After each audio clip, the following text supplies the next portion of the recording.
Assalamualaikum warahmatullahi wabarakatuh. Kenalkan, nama saya Empat Huruziki, NIM 1052000113. Baiklah, di sini saya akan menjelaskan materi tentang neraca pembayaran internasional.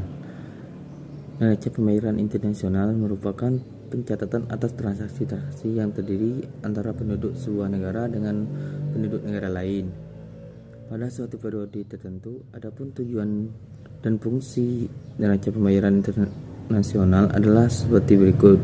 Yang pertama, untuk memantau semua transaksi internasional sehingga dapat melihat kondisi keuangan negara. Yang kedua, untuk memperoleh informasi dari neraca pembayaran sehingga dapat memperkirakan kondisi bisnis dan ekonomi negara. Yang ketiga, membantu pemerintahan dalam mengatur impor dan ekspor, kondisi perdagangan dan pembayaran, kinerja neraca pembayaran Indonesia atau NPI pada triwulan 2021 tetap baik sehingga menopang ketahanan eksternal. NPI pada triwulan 2021 mencatat defisit rendah sebesar 0,8 miliar dolar, ditopang oleh surplus transaksi berjalan yang berlanjut di tengah transaksi modal dan finansial yang mencatat defisit dengan perkembangan tertentu. NPI secara keseluruhan tahun 2021 mencatat surplus yang cukup tinggi mencapai 13, miliar dolar.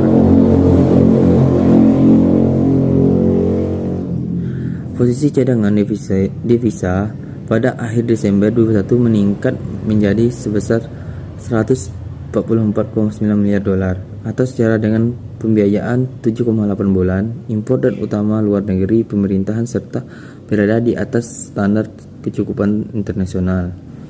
Transaksi neraca pembayaran di Indonesia dikelompokkan menjadi 3, yaitu yang pertama, transaksi berjalan.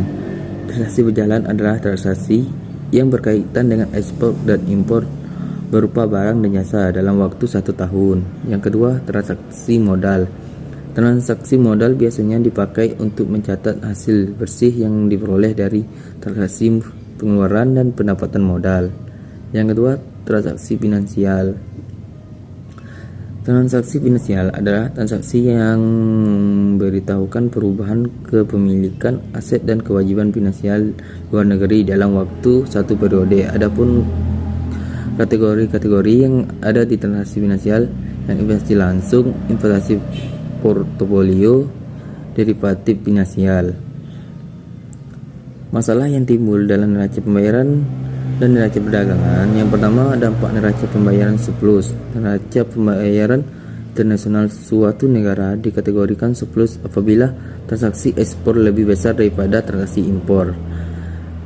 Nah, dampak neraca pembayaran surplus antara lain dapat memengaruhi 3 harga di dalam negeri. Contohnya, inflasi yang disebabkan adanya penambahan pemerintahan efektif. Yang kedua, dampak neraca pembayaran defisit. Neraca pembayaran defisit merupakan kondisi di mana transaksi ekspor lebih kecil daripada transaksi impor.